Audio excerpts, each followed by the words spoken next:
A card reader at the Mayor Life Resort in Al Tausay produces a single word: declined. For Sarah Ferguson, a stay here costs up to $16,500 every 24 hours. In May 2026, the transaction stopped clearing. The 2025 book deal is gone. Her name has been removed from the official registers of her remaining charities. These lost patronages represent the end of the income streams that sustained a lifestyle of medical retreats in vintage champagne. The British monarchy typically manages debt through silence and private settlements. When the future Edward VII accumulated massive gambling debts, the court restructured his life to prevent a public scandal. Today, the intervention is formal and documented.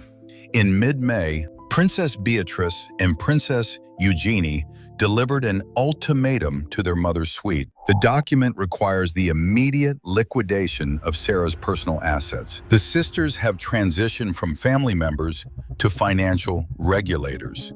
A May 18 deadline for her signature has passed.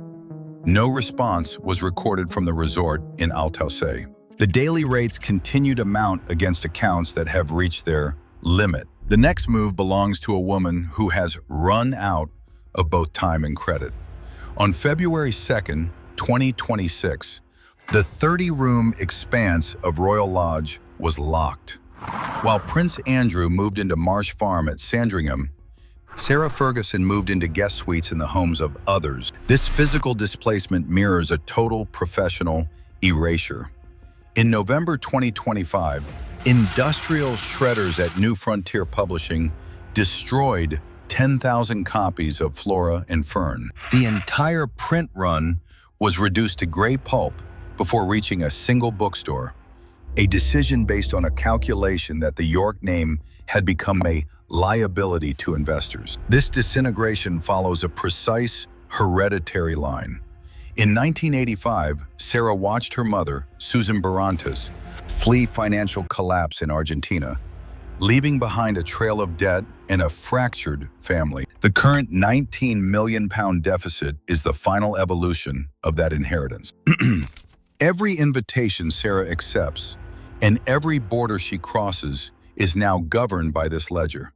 The silence following the May 18th deadline confirms that no signature has been provided. In the lobby of the Mayor Life Resort in Al Tausay, a courier remains stationed with the liquidation documents.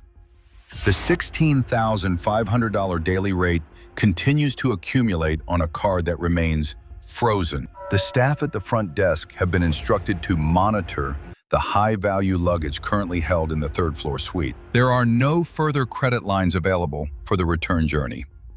A 2011 letter, recovered by federal investigators in early 2026, has shifted Sarah Ferguson's status from a witness to a subject of active scrutiny. The document details specific requests for financial liquidity addressed to Jeffrey Epstein.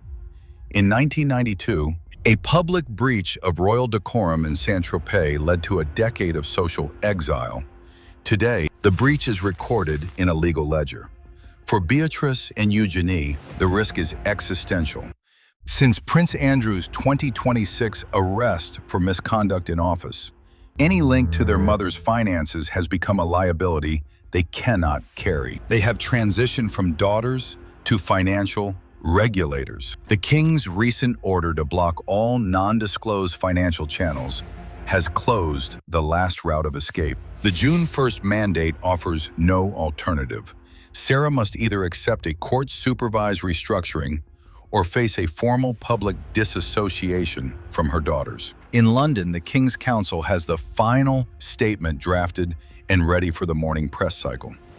The midnight deadline approaches with the $16,500 daily rate still mounting against a frozen account. Is the daughter's ultimatum a necessary act of institutional survival or a cold betrayal of blood? Share your thoughts below and subscribe to follow the next chapter of this collapse.